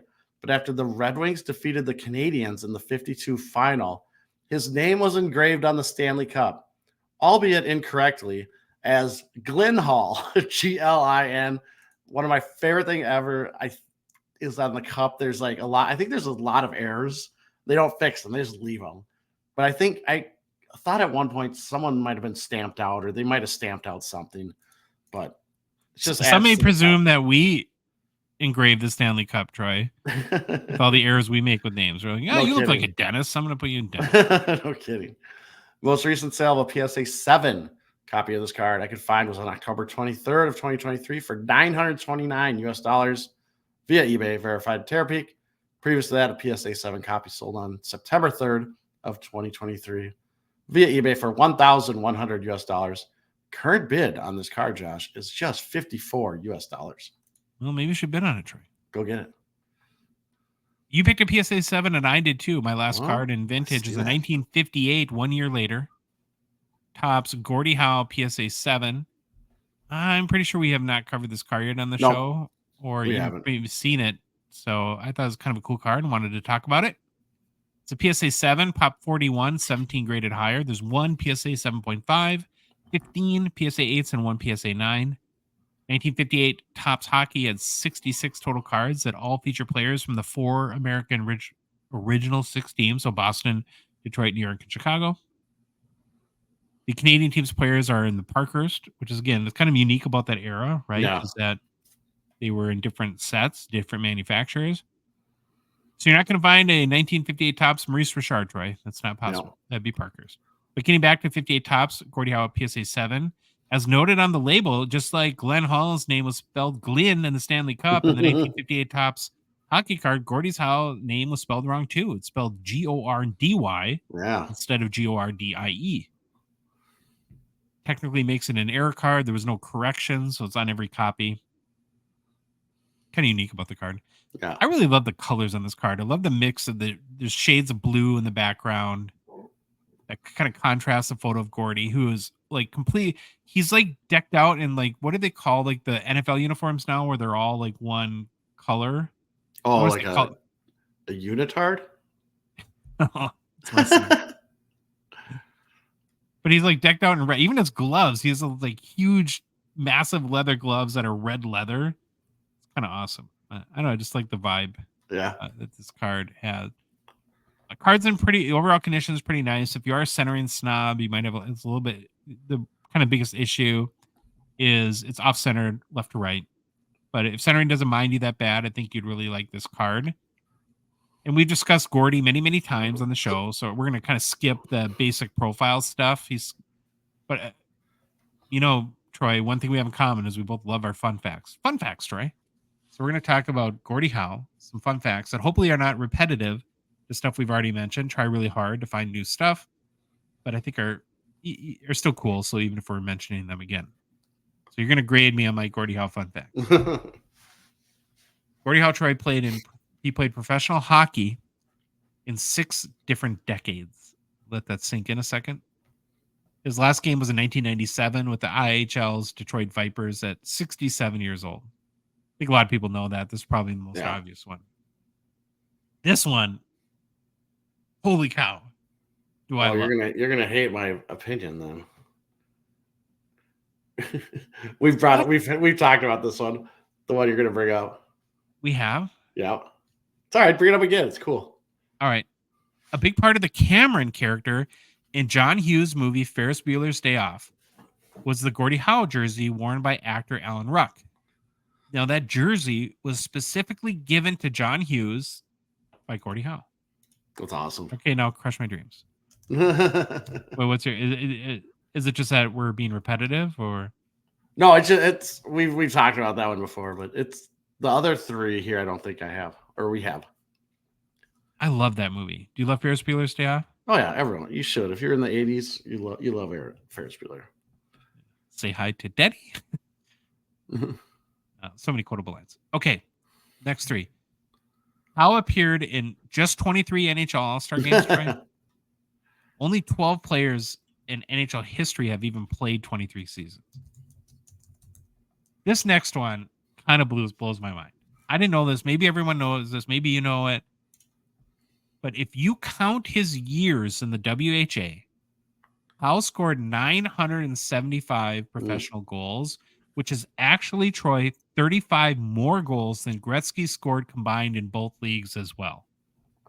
Did not know that. Nope.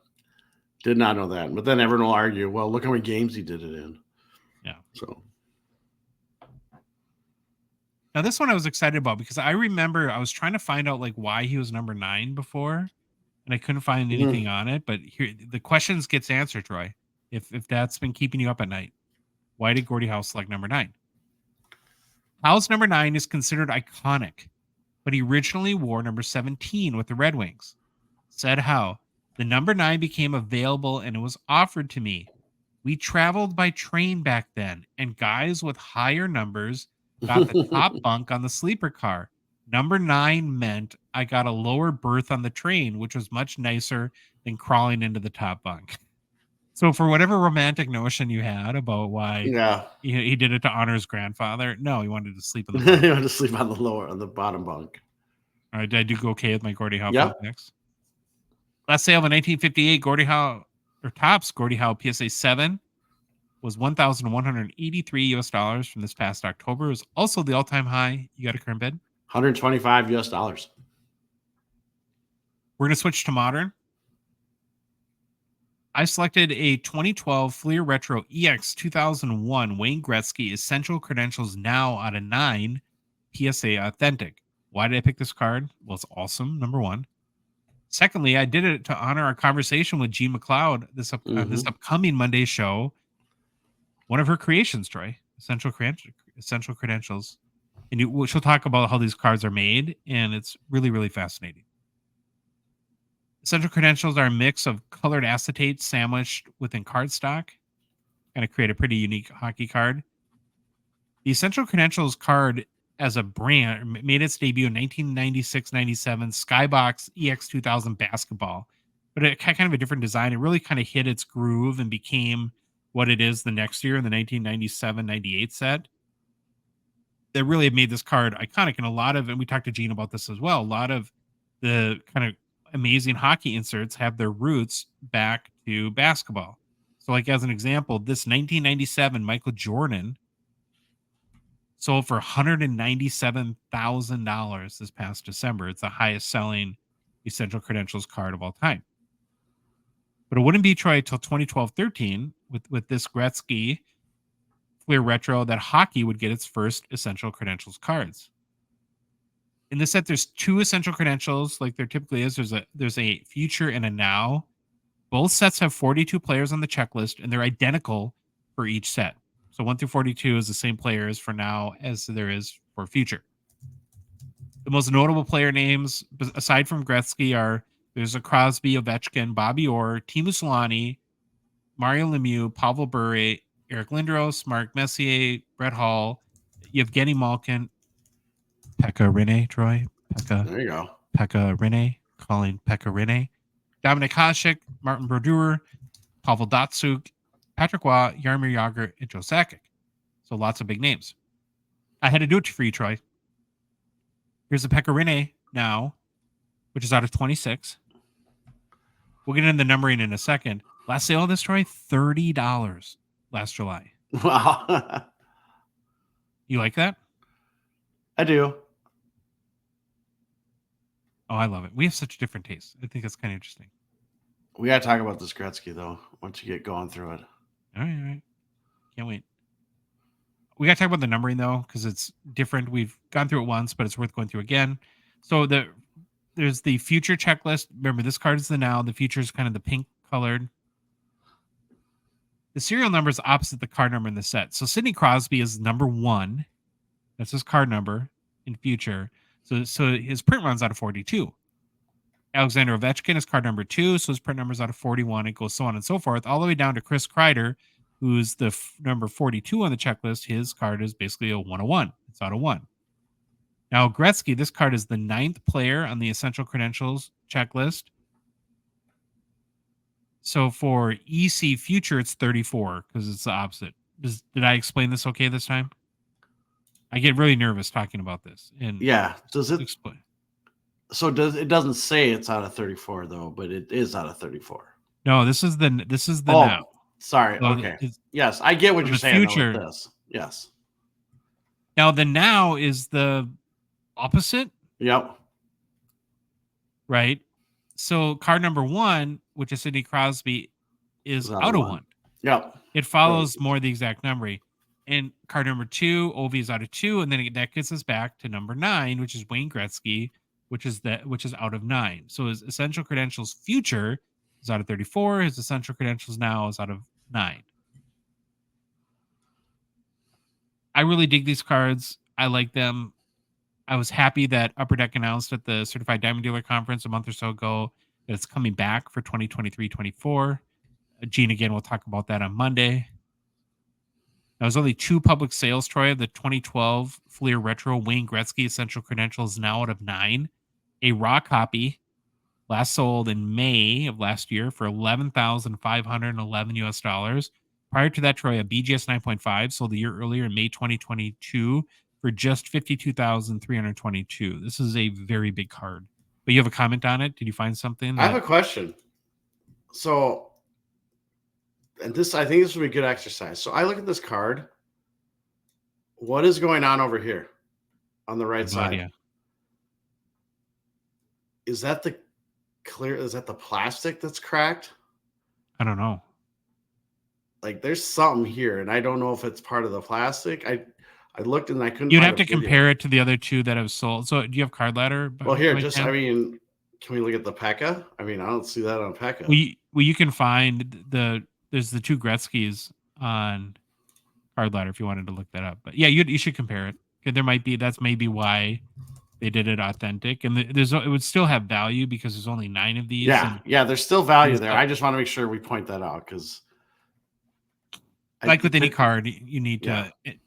When I see in your notes too that the current bid's already 3,600, so even despite that, but that's why you got to be careful when you got to look at cards because people might say, "Holy cow, Gretzky Essential Credentials now at a 9." I'm gonna throw some money at it. But... yeah.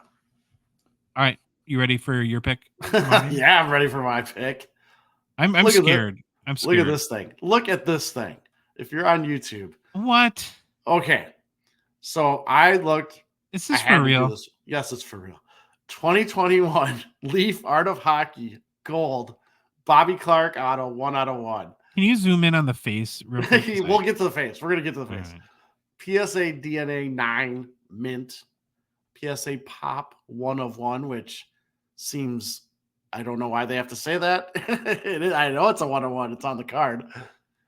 And now I'm thinking to myself, if I crack this, send it into grade again at PSA, would they look at their data and be like, "Oh, it's a 1/1, and we already have one. What do we do?" Or would they just grade it, log it, and say, "We don't know. We don't need to look that far." Are you for real? Is this card for? Am I? This is a real card. The reason I want to wake me up, please. No, the reason I brought it up, it's because we never talk Leaf on our show. We talk very, very rarely. Well, is this why, Troy? This might be why, but it's a Leaf card. We don't talk about. Can I just say too that if you're listening on a podcast app, please go to PWCCmarketplace.com, search for 2021 Leaf Art of Hockey, Bobby Clark, because you won't get any of this conversation until you see this card. Yep. Plus, it's a Hall of Fame player, so I like that. Leaf Art of Hockey, Hall of Fame player. All right. Again, set, card, then the player. So 2021 was the debut release of Leafs Art of Hockey, set focused on artistic images. Very important. Artistic images of past and present hockey stars. Hobby boxes had 4 cards that can feature autos and or relics. While this was the first release of Art of Hockey, the brand was first launched by Leaf as the Art of Sport. Yeah. So now, Josh, let's get into the meat of this bad boy. Let's look at the card itself. Now, let's start with the good, okay? I do like the overall design of like the card. It is very cool. The foiling, is very kind of cool. The gold border. It looks like it's got some intricate detailing on the border. That part, very, very cool. And also, I mentioned this where in the show. I love how the Art of Hockey, the 1/1, and Leaf is in gold. Love that. They did the logo match, so that's very important to you. It's those. I've said this. It's just that little detail that I think really helps drive the overall look. Maybe I'm not a big fan of the Bobby Clark on the bottom there, that text, but whatever. Again, it's a sticker. Does he always sign his name Bob Clark? Or I don't know. I didn't even look at that. And I was going to say, remember, these are Leaf, so they're not licensed by the NHL. So that's why there's no Flyers symbol on the front of his jersey. And actually, when I first looked at this, I really didn't notice that until because you can't stop staring at his face. That's why you can't stop staring at his face. I guess is that the elephant in the room. So actually, let's keep let's keep looking at the card though. Left to right centering. We're going to talk about that. Left to right centering is a little off. Top to bottom, and where I see it is on the gold border. Like the bottom gold border to the top looks pretty bad, or not pretty bad, but it's just off, and definitely left to right. The picture I kind of dig because when I think of Bobby Clark, now we're not worried about accuracy right now. But when I think of Bobby Clark, I think of those missing front teeth and his hair. And this card captures at least those elements, but it's really, again, it's not how I portray him from a picture in my mind. This doesn't look like Bobby Clark, besides the hair and the teeth. Well, okay, there's like the thing like with the 2013 retro Marvel PMGs where Yeah. Like I've tried to even make the point that it's a comic representation. Isn't the art of hockey though supposed to be more of like a real representation? At the end of the day, I said I'm gonna chalk it up to artistic interpretation. Okay. It has to be, but let's also remember this is the card or the set that did this to Menom Rayom, who actually looks like this in real life. So I don't know what How you did want she to call not it. sue them? I don't know. She signed it. Well, I guess she signed the sticker, so she Signed a probably didn't see the sticker. card. Oh my gosh. But there's no way that if she saw that card, I hope to God she hasn't, that she would not like pass out. Yeah, so I'm gonna lean on the artistic interpretation, but again, here I come back to this. If you're a Flyers fan, maybe you want a 101, an auto. This is something you might, if you can get over that it's not photorealistic. But this is my favorite part. You go to the back of the card, and it's just that Oh my face. God. Just that face looking at you. And part of me now, the more I look at it, the more I talk about it, I have a special place in my heart for this card. Like, I seriously might bid on this thing. And then Please send it to buy this Neil. card. And then send it to Irish Flyers. I don't want to see it though, because that kind of back kind of scared me. I'm gonna be really honest. I may not sleep well tonight. Yeah. So I mean, there's a lot going on here. It's got some. Can you really zoom in nice... on the face though? Like I need to see this like very close up. Here, you go to the back. I think his front teeth missing is fantastic. I love the hair, but it's like brush. I mean, maybe it's like the brush strokes that they're using to maybe it doesn't in my mind. But again, I'm going artistic interpretation. I do think there's a market for this card. Maybe I'm sure there is. Maybe it's me. Yeah. But again, that's kind of what I chalk it up to. I'd like there's some really nice elements. You know what the best part of the hobby is, Troy? You get to like whatever you like. Yep. And I love art cards, so I'm all for it. But I had to bring this one. I'm just not at all. And I think I don't want to steal your thunder, but you mentioned the one you pulled at our cabin 2 summers ago. Yeah, Timu. Yeah. Where it looked like a really bad photo of Timu or an artistic. But again, I'm going to go with the artistic interpretation. Okay. Bobby Clarke, quick bio. Hall of Famer, top 100 greatest players, 2-time Cup winner, 3-time Hart winner, 1-time Masterton winner, 1-time Ted Lindsay winner, 1-time Selke, 2-time NHL first All-Star team selection, 2-time NHL second team All-Star selection, 8-time NHL All-Star game participant, 358 goals, 852 assists, 1,210 points, and 1,144 games played over 15-season NHL career. So obviously he's a stud. Some people didn't like him as a GM. I didn't go into that. We don't have enough time. Yeah. But again, let's see this card. Right. What? I figured this card out. All right. This would be the movie poster for Teen Wolf 7, starring Bobby Clarke as Teen Wolf. You gotta put some facial hair on there, though. All right.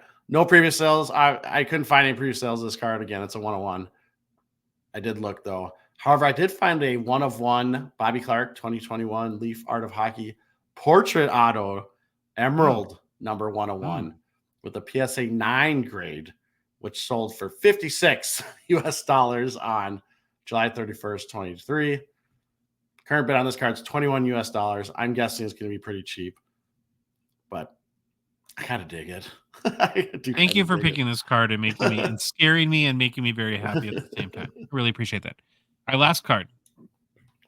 Picked this one for a couple reasons. Number one, it's another nod to Monday's guest G McLeod, another one of her sets that she designed. And sometimes we talk about like really expensive cards. I knew this one would be pretty cheap and kind of cool, so I thought it's worth bringing up from that perspective. It's a 2012 Fleer Retro Alexander Ovechkin 93-94 Ultra Tribute. It's a PSA 10 tribute card.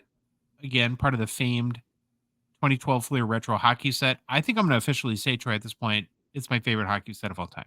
I just love everything that came out of here. Yeah, they're cool. I definitely cool. It's a tribute, of course. PSA 10 pop is 9. 9 have been sent in, Troy, for grading. So that is a 100% gem rate. Boom. I wish there was a way to find out. I want to find out like what hockey card has the highest PSA 10 pop count with 100% gem rate. Wouldn't that be cool to know? Can we do that in gem rate stuff?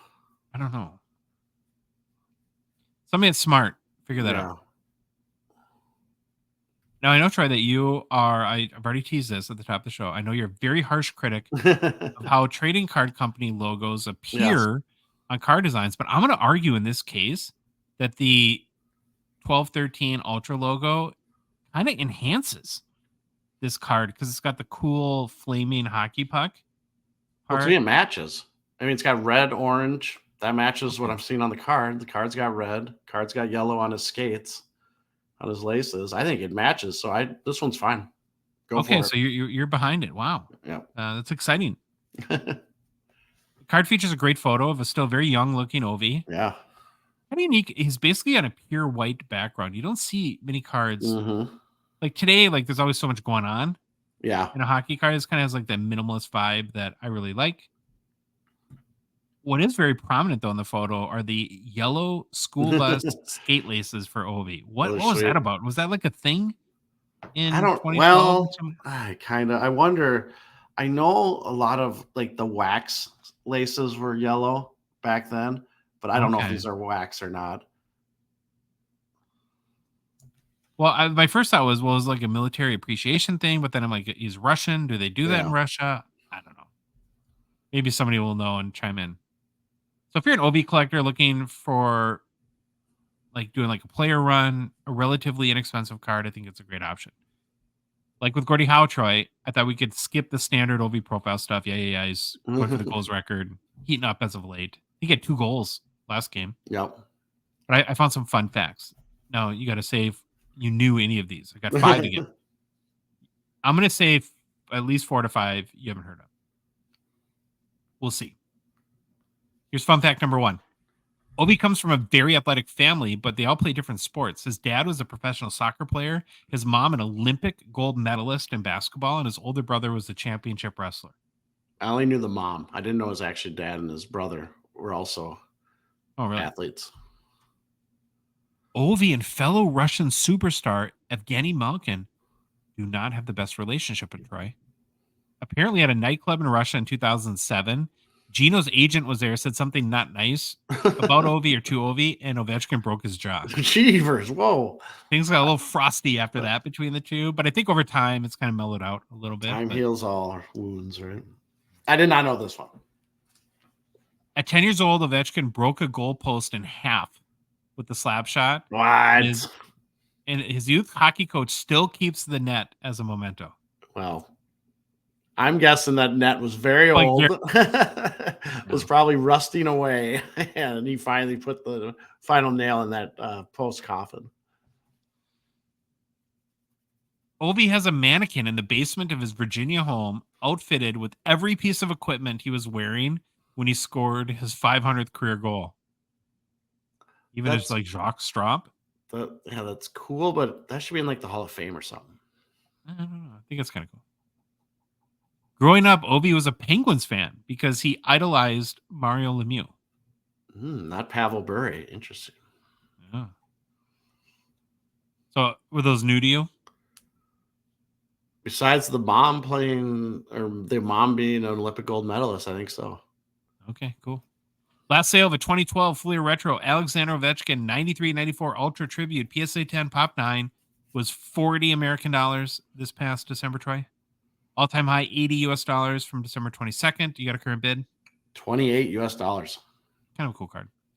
To bid on these cards and all other awesome hockey cards in this week's PWCC Weekly auction, head to pwccmarketplace.com. Well, it's a personal pickup time, and it's pretty ugly. We are in a slump, dude. Yeah, I got too much hockey going on. I barely have time to look at cards. Yeah. I've been trying to do some deals. I've been close. I just can't get it. I'm on a cold streak. Can't get a deal done. So hopefully soon. I'm picky. I'm picky now. I just don't buy everything I like, which is my normal MO. Yeah. Well, that's our show. Episode 163 in the books. If you enjoyed the show, please leave a rating and review on Apple, Spotify, or whatever podcast app you listen to us on. If you love the show, you want to support us, want to chat with us on our Hockey Cards Gongshow Discord server, please consider a $5 a month donation. Join our $1.99 support level tier on Patreon. Link is in our show description, podcast app, and YouTube.